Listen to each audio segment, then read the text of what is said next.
ඉතින් ඔයත් වුඩන් hand craft කරන කෙනෙක් නම් මෙන්න මේක මොකක්ද කියලා අනිවාර්යෙන් දන්නවා ඇති.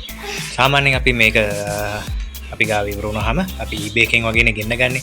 ඉතින් මම ඔයාලට කියලා දෙන්නම් සරලව ගෙදර ඉඳන් ඔයාලට හදා ගන්න පුළුවන් ලේසිම ක්‍රමයක්. එහෙනම් අපි බලමු වීඩියෝ එකට ගිහිල්ලා.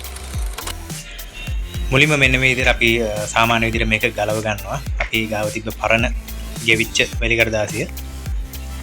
ඊට පස්සේ මෙන්න වගේ ඔයාලට අවශ්‍ය ගේජ් එකේ 80 100 120 වගේ වැලි කඩදාසි කෑල්ලක් අරන් මේකේ මේ පළලට ගානට තියලා පොඩි පටියක් කපා ගන්න ඕනේ.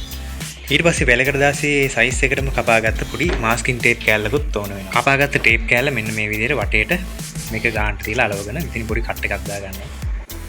එතෙන්ටත් කැපුමක් දාලා තමයි මේක මේ ඩ්‍රම් එකට අලවන්න ඕනේ.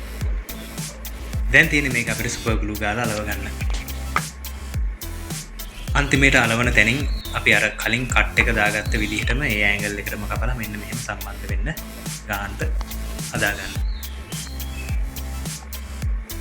පස්සේ මෙන්න මේ ධාරයටත් මම ගම් ටිකක් දාලා හොඳට අලව ගන්නවා. හරි වැඩේ නිමා වෙන්නේ මෙන්න මෙහෙමයි. ඔයාලට පුළුවන් මේ වගේ එකක් හදන්න උත්සාහ කරලා බලන්න ඔයාලට මේක අවශ්‍ය නම්. ඉතින් ඔයත් මේ ක්‍රමේ අත්හදා බලලා තියෙනවා නම් මේට කලින් අනිවාර්යෙන් යටින් කමෙන්ට් එකක් දාන්න අමතක කරන්න එපා. එහෙනම් ගිහින් එන්නම් ඔයාලට ජය වේවා.